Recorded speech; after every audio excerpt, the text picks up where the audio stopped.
today's GBO talk. I'm joined today by Eduard Quintana, he's also known as Capitán Pasión, and he is the founder and CEO of Traycco. He's going to explain us today a bit more about ESR, which is a new concept that he coined, which is emotional social responsibility. So Eduard, yours, thank you. Thank you very much. Hello, good afternoon. Thank you to everybody for coming here and listening to me. Yes, I was saying, as Miguel Angel was saying, my name is Eduard Quintana, but I'm also known, or even more known as Capitán Pasión.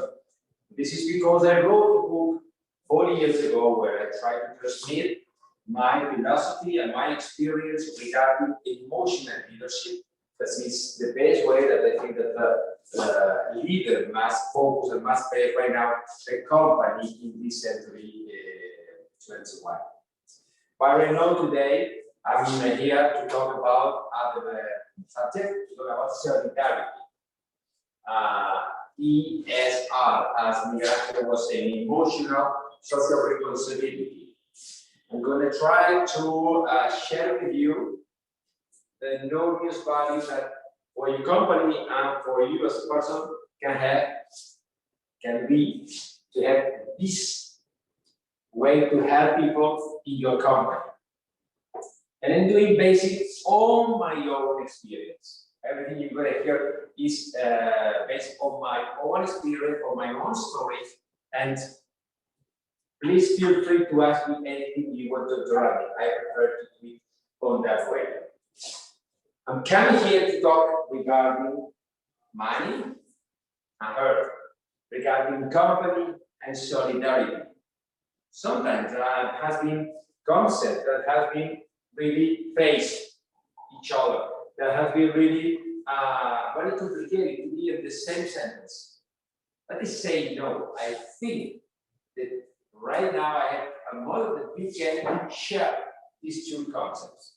I'm going to try to convince you of how profitable for everyone and for every organization is to change the C of corporate social responsibility for the E, emotional social responsibility. And in summary, what we are going to do is we're going to add earth to the money. Let me put it here. Okay. So we're going to add the earth to the money, as I was saying. Look, historically, since the very beginning, big and small companies have been helping a lot of people and still sending funds to all over the world for helping with natural catastrophes, for illnesses, for a lot of things. But how have done it? Well, you see in the TV or someone brings you a news regarding something that you have to help, and then the companies directly send the money, or even the people just send an SMS to a number, and that's it. I feel or I see this way to help that is not bad. It's not bad because it's help, but it's too cold. And for the people that belongs to that organization, they even don't know where it's going, the money.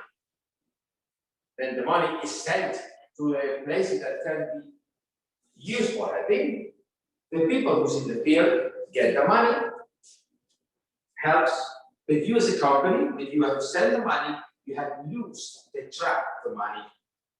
Not because you can have debts if the money is being used. That's not my purpose. Is that you don't know who's going to be helped with your transportation, with your help, economic help to this cause. And I think there's another way to do it. That's as I explained before in the very beginning, because I experienced it. I have experienced it. I have done it. So I'm going to explain you my story and how I'll be feeling in terms of emotional everything we are doing regarding this social helping. Look, in your case, My case is Traycco, the founder of a company. I set up a company 34 years ago. We're involved in direct money, but that's not really important because it can be, in any case, any sector. Well, I was worried about that because I felt that in that case, there was corporate social responsibility as like a bank transfer or bank account, another thing. Exactly the same that I was paying for a loan, something like that, because we belong to a lot of NGOs, a lot of Cruz Roja, Médicos Sin Fronteras in Spain, a lot of. And finally, we're just, well, so like I was saying. So I felt that I was investing money in that, but I had no idea why I was doing that.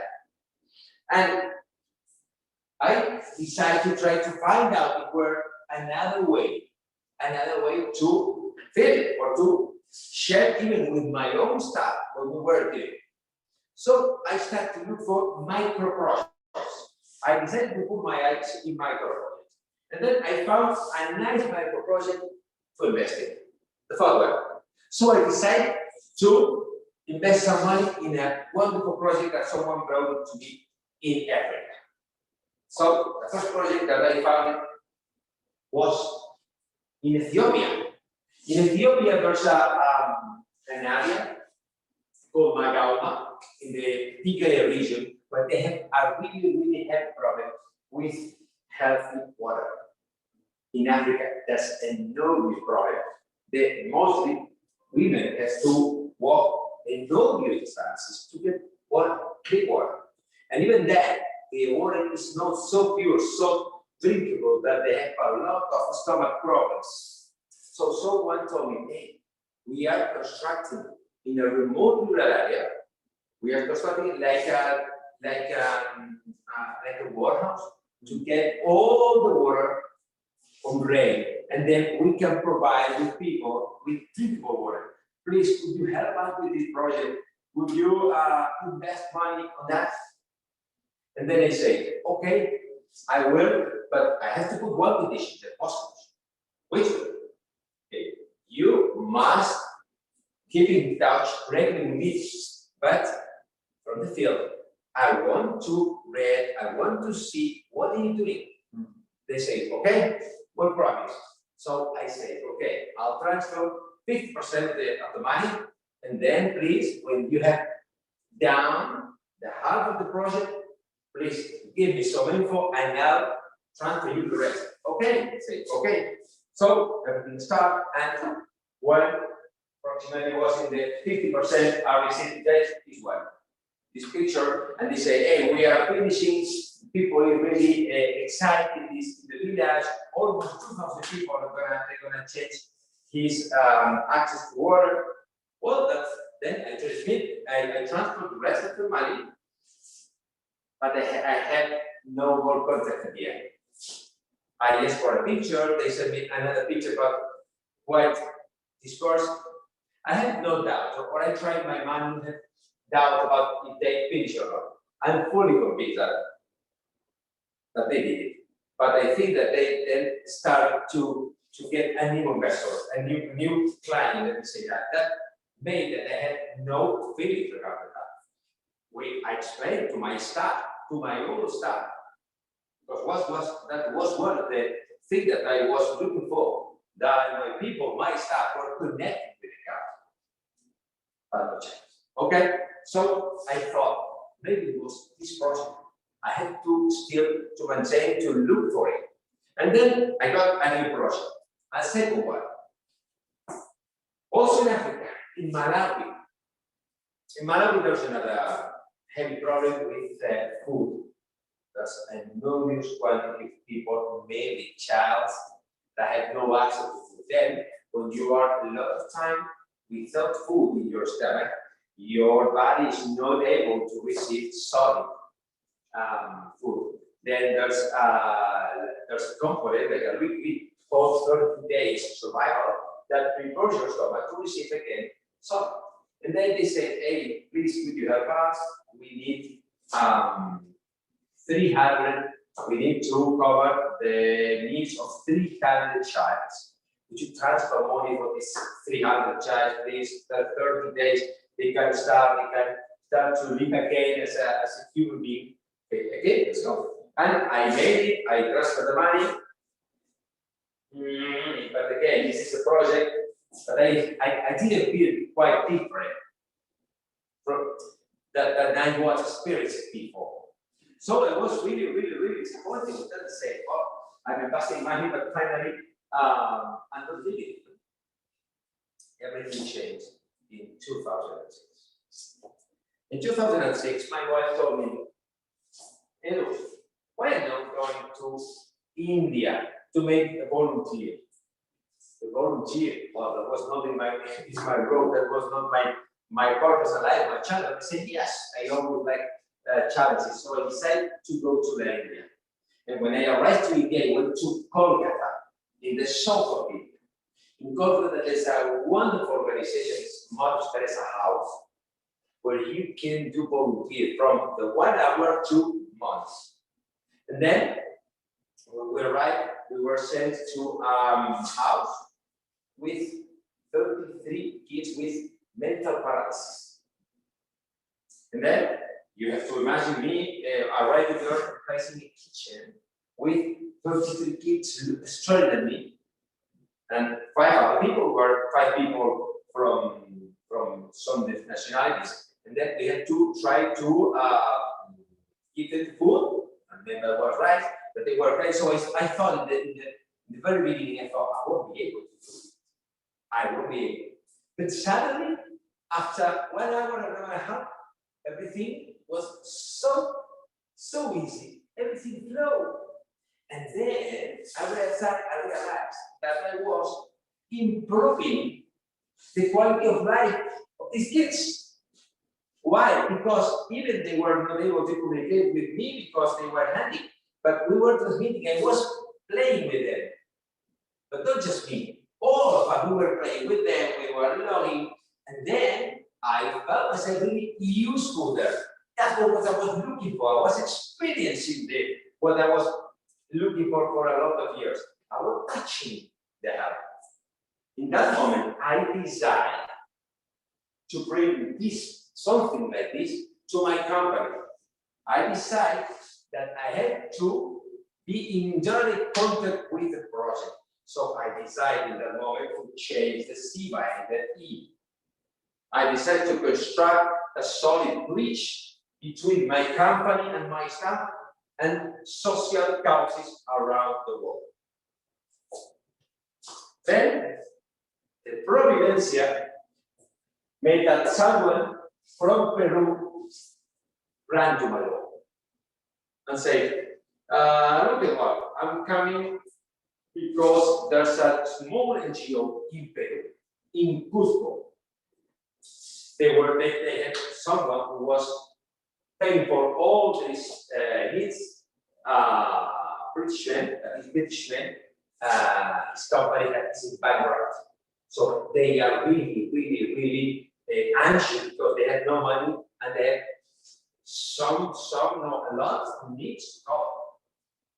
This is a model where they have 70 kids, but distributed in houses. So every house has 10 people, 10 kids between 6 to 17 years old. There's a mother who takes care of them, and there's also a psychology, who's taking care of his needs. And they say, please, could you provide us with money now to pay for the school, to pay for the clothes, for everything? They said, yeah, I'll do it, but in that case, I put that my staff, the Traycco staff, my company staff, and myself must have video contact with the kids for 20 minutes weekly. Then Loreto, the psychologist of this orphanage, say no chance. No chance because these kids they have suffered a lot, and maybe you're going to be asking them some kind of questions that can cause some pain in them. No, I want just to be in touch with them.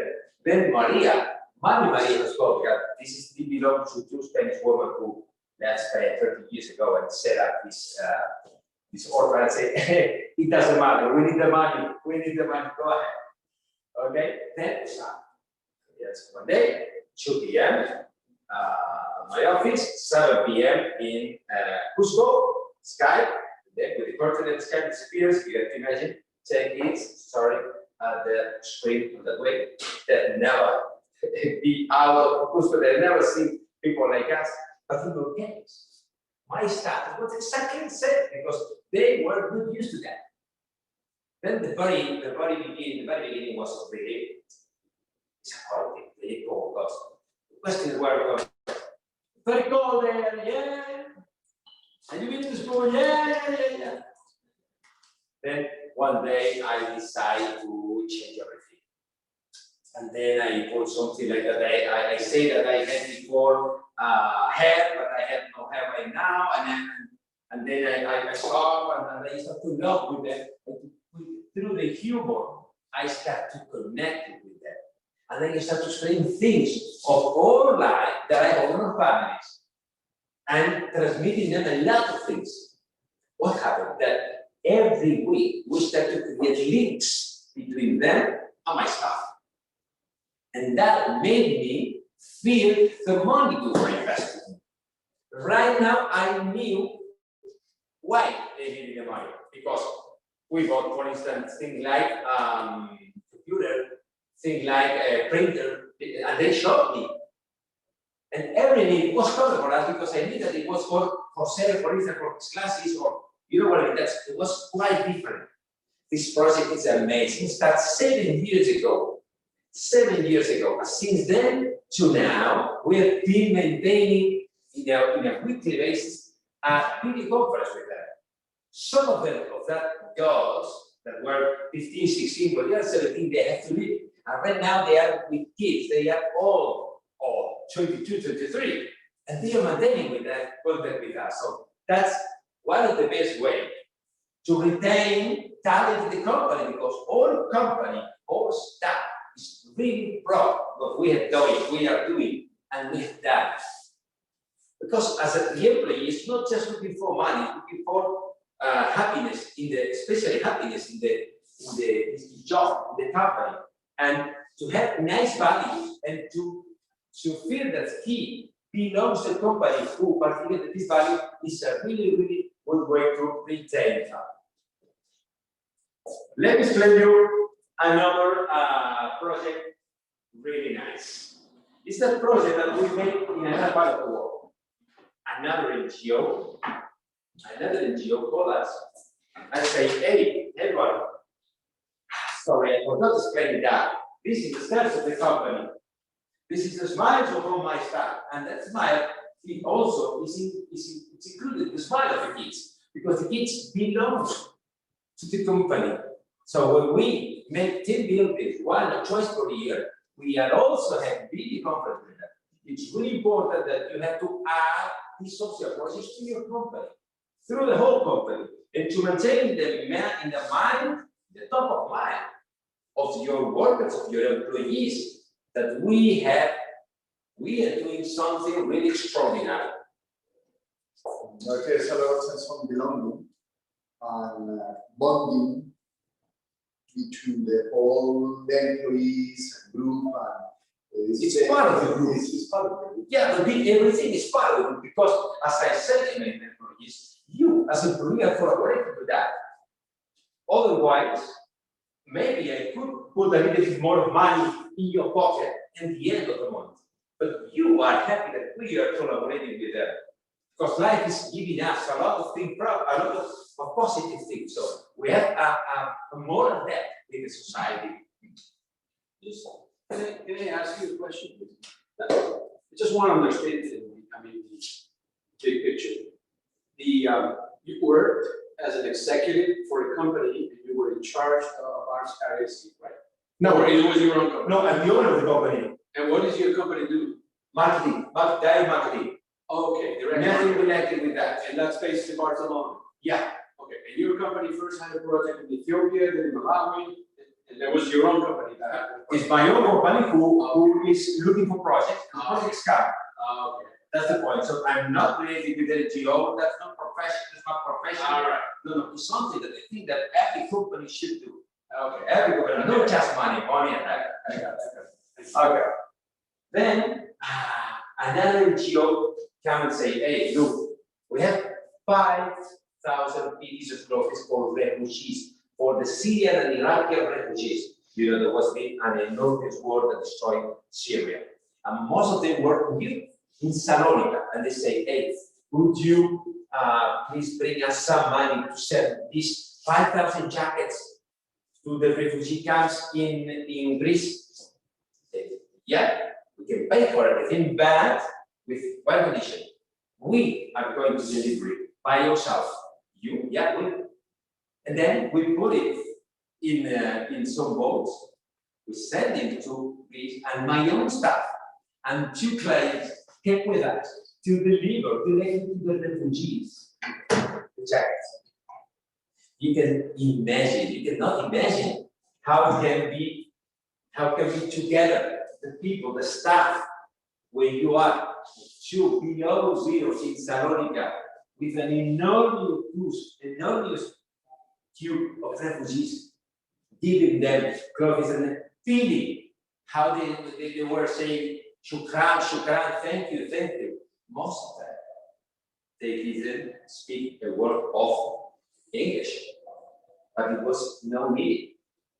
Just with the eyes, it was just maybe how important was for them, not just giving that, because sometimes we also were giving them big, and not just me, but all my staff that have never been in a refugee camp, so they changed his perception. It was something really wonderful, and the relation, the links between the refugees and my staff was amazing. And for us, this was another way to feel proud of ourselves. As you can see, we finally act like a team, and with other refugees, we were more and more people distributing jackets. We were in the camps with vans, we open the van and break it back, and deliver. It's very stressful, believe me, very stressful. But it was really excellent and was an experience brilliant for me as a team building, because sometimes people from different departments, and sometimes in the day-to-day, they are fighting, sales and production, things like that. Here they were close with each other, helping.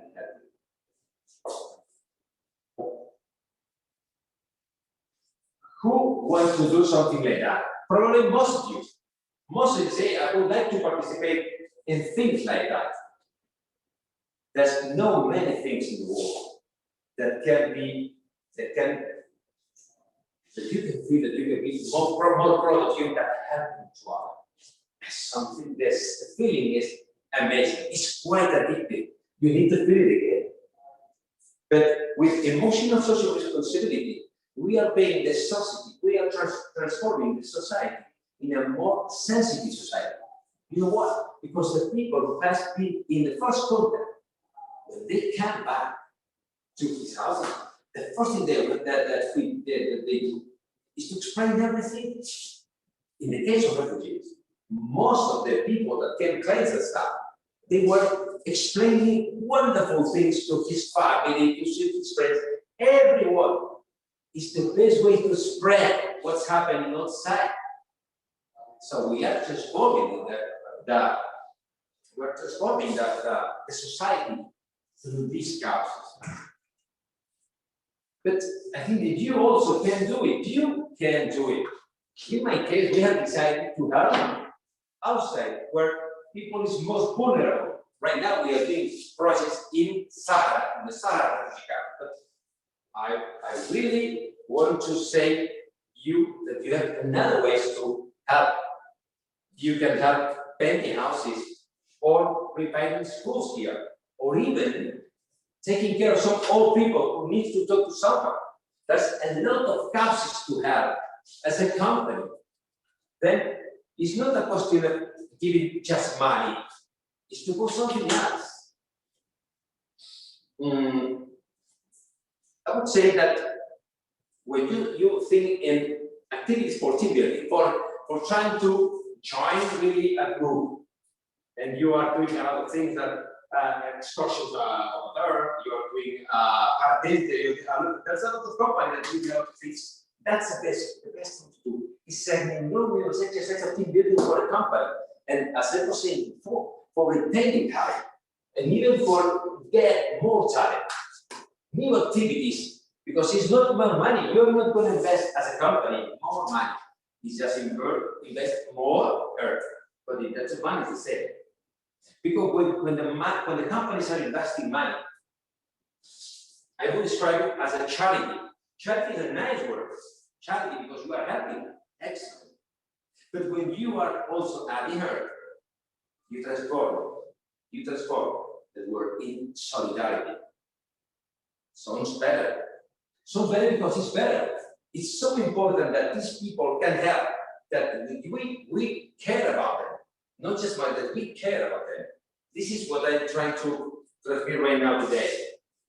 So I would say, propose it to your organization. If you are the owner, look for a project. Look for something that can be with your DNA of the company. And if you're not the owner, propose it to the owners, propose it to the people who's in charge of that. That's a lot of things. So it's going to be an enormous experience. Helping someone, for me, according to my point of view, is like a moral tax. Moral tax. That means that you have to invest money in that, in projects, depending on how is life treating you in terms of economics. For instance, right now, it's the worst moment that I experience in my company. That means that right now I'm not able to do so many projects because I have not so many money like before. It doesn't matter. I'm not feeling guilty. And the same way, when the company got a lot of money, really next years will invest more money. So it's something that you have in your mind. A lot of times, financial directors that I had when we have suffered, they said, hey, maybe we could get this part of the expenses, and then we can get a more profitable balance. But that's not the point. Except this, that this is a pandemic, you have no money entering the door. There's no chance. It's like a tax, moral tax. As I would say. Then I see as a bi-directional relationship. You are improving the quality of life of a lot of people, and they are bringing you a better quality in your company in terms of human values. They are making your company greater, harder, and especially proud of it. In terms of employees, proud of belonging to that company. Well, I would say that listening to is very nice. I hope that is very nice because when I see it's excellent. But if you are able to live it, you won't forget in your life. Maybe you won't forget. Thank you for listening to me. Thank you.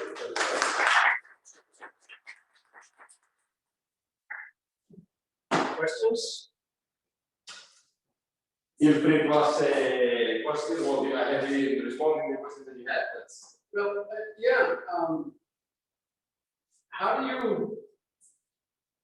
uncertainty is it's common, regardless of pandemic or pandemic or any other crisis we have. Always in business, it's difficult to define patterns, in your company. So how do you define and approach to all the different projects? The capital amount of allocation. How do you balance that? Because once you made a commitment, you can't get back from that. So how does it work? And on a daily basis, when you have to make a thumbs up or thumbs down for a project, what is it aside of the emotional factor, and the reward that I think in the team building process? I mean the financials of it. How do you project that? I suppose depending on the company, one has a different approach. In my case, when I have two projects to have, and I have to decide what to do or not. First of all, if I'm able to afford it, if I'm able to afford it or not, but I have received sometimes projects that I'm not able to afford it. Okay, I'm not too guilty about it. But when I see anything that they can afford it, I try to see who is the other side and how I'm going to be able to be in right connection with the person who decides directly with the field. No, that we talk with someone that you can access directly. In our case, in Peru, we are talking directly with the man, not with the founder of the NGO, no, directly with the man, with the house. So we flow directly. That's really important. If not, I prefer to move it to other projects.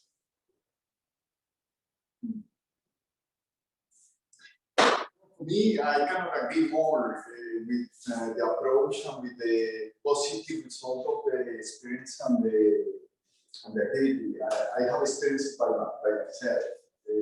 Because when I moved to Africa, I managed a company.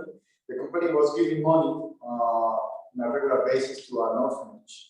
And I changed completely the approach, looking at how the money disappeared basically on the process, that to the end result on the end beneficiary of the help gets just a little bit. And so we decided to move everything, the whole team. We said, look, let's reassign the money. It's the same money, but with more effort, as you mentioned, with our effort. Actually, we included also the involvement of the families, the employees in that venture.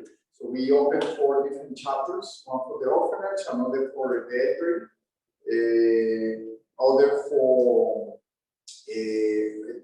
higher children, another for education of children. And you had a direct contact with the people you were helping with. Directly. So we every month we were doing an activity, particular activity. All together, if they could make it Friday afternoons, we went there, we painted a wall, we put the endowments to the library, and we were defining, depending on the needs, the different projects or mini projects in the end that we were delivering to them in the end. The employee engagement was high and high and high and high.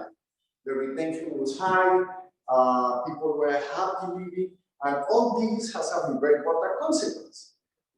Happy customers, more profitability, better service to the customers, much better working environment. We become a very, very We decided to invest in it, in terms of money. it was a bit of, let's say, more return of investment. Yes, more return, more time in terms of resources. Time is part of it, but we made it, and it was fantastic. And it's still being here at the personal level as a family. We continue contributing to that, but not with money. We buy for them a tank, or we buy the floor. That's the point. But we have the contacts locally. So it's the way. Hopefully, it's gonna be the next way to approach or to help from government every time bigger and bigger and bigger. Imagine this kind of company has so many people and they invest in such an enormous quantity of money. They can do social projects. Can you imagine, no? All your staff, or maybe one department all together, repairing the school in a weekend and constructing, and because you are getting links. And right now I'm talking as an owner, not as a helper. For instance, if you are just thinking in get the maximum return of the investment in terms of economics, this is not economics, but you have a return in terms of human being, in terms of your employees as a staff. It is kind of accepted that not 0.7% of the state's gross income can be used for social causes, etc. In your experience, what would you say that a private company, should allocate of the profits or the revenue, what would you say that a percentage could be? Because, as I was saying, some companies that say, okay, I have this is a percentage that I want to invest on social process, okay? Or you can do it that way. Obviously, what they're doing in the countries is nothing according to point of view. But then the private company has the way to change it, to decide it. And I think you have to decide the project and also the quality to invest, also with all your staff. Because one of these stories is that your staff have to be involved in. So you have 2 or 3 ideas, 2 or 3 quantities to invest. Go to them, let your staff propose it, and then they say, go for it. Because depending on this, as I was saying, just one project is more linked to the DNA of the company than the other one. In our case, we decided to do it outside Europe and places where the person just needs. But there's maybe another kind of a company that's involved in another media or in another market, sorry, and they can say, okay, this is going to my market. So every company has to decide. But in your case, I was saying the rule is that the better the company goes, the higher is the quantity to invest. Okay. Would you have a percentage? No, we wouldn't go for percentage. We have done sometimes 40,000 euro 1 year, the other year has been 24. No, there's no exact amount. It's really important for us the cows. The cows. We have a question. Sorry. The NGO help is become an industry in itself. How do you think this is going to be perceived, positive, negative? Because you mentioned in the beginning that there was certain reluctancy by NGOs to enable this direct contact. How do you see this is going to evolve? Because the point for that, my friends, the point for to emotional social responsibility is to get only micro NGO. Otherwise, it's complicated. You cannot go to Medicine Sans Frontières for you can say that you want your own process, but that's not the way. So you have to look for a local, really local big corporation and directly there. And then through the internet right now it's quite easy to get it. How do you think the big ones will react to this change or to this? You mean the big ones? Yeah, like in the farm and this Medicine Sans Frontières. I think it's another leak. I think it's another big speaker. I don't see that they come over that way. I know them perfectly because I've seen them in a lot of places. I have traveled a lot to places where they are people suffering. I have seen a lot of Almur, for instance, with the refugees, and they're so big that it's like a company, like an industry. No, everything, all projects you see here, there are micro NGOs. So I strongly say, hey, look for this micro NGO because you are changing the life. With the money that you are investing, you're not going to change the life of this big NGO. Never.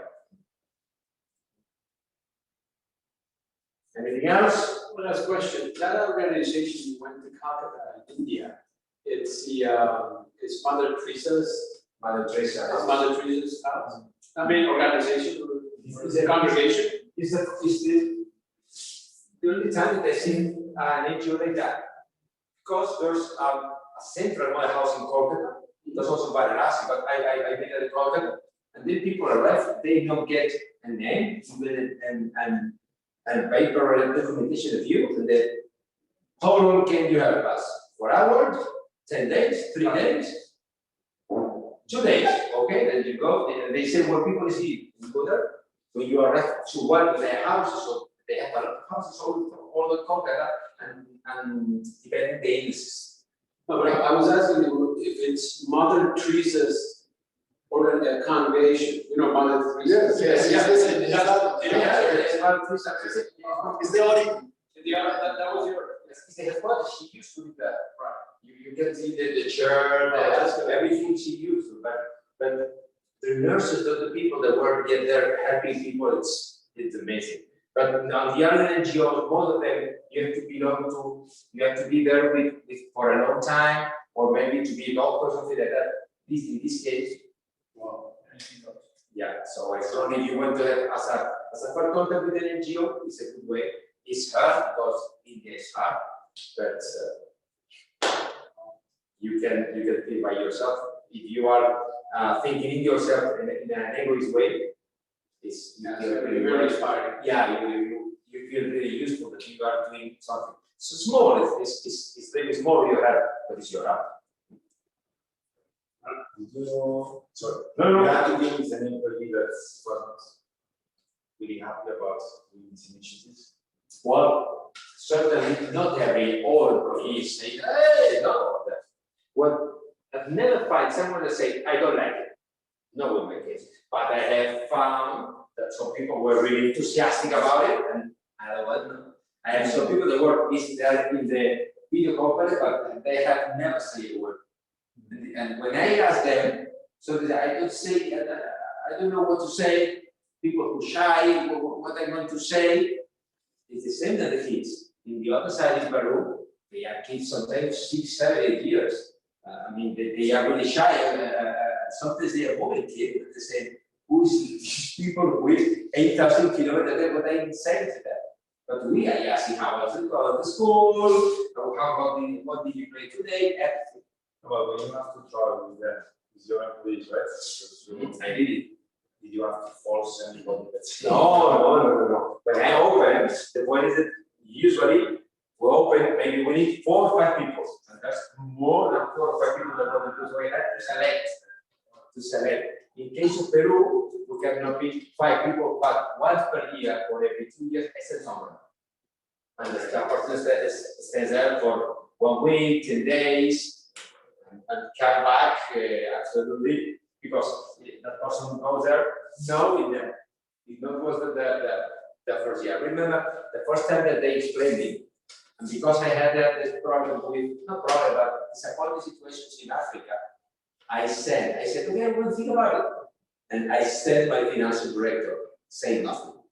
And my financial director called also one, called me the door, the woman that opens and say, hey, I'm coming from Traycco. May I see? Oh, okay. And he came back and say, hey, Eduard, it's exciting. It's such an enormous thing what they have there. We have to invest in. So it's also is a good way to try to check everything is okay. But answering again your question, I've never forced someone to do something that is again is not willing with that. Because not everyone is living the same way. you have, sorry, did you find that these kind of people maybe you have to fire them after because they weren't synchronized with the rest of the team as a company? You know what I mean? I know, what do you mean? Make a lot of things with not doing this activity. So Yeah. But then after that, when you find somebody who's not really willing to do it or doesn't care, just doesn't care.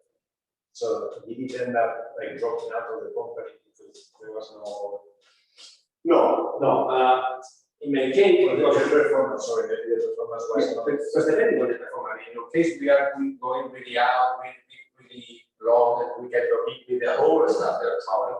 But for instance, if you are with some old people, or you are taking school, for instance, maybe someone say, I'm not going to go there. You can force one, but that person in front of the other can feel that the DNA of the company, the values of the company, and that. If you are not following, I would feel not very well with me because I say maybe I'm not in the right place for me, because there are the companies that are like German company, gold company, they say I don't believe in this going to happen.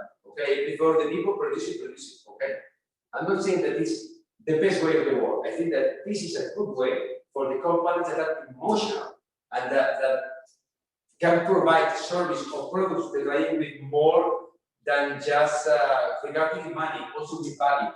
That's what the point. And if you want to have a staff with values and with compromise with the company, that's the way to go. Yeah, thank you very much. Thank you, Eduard. Thank you.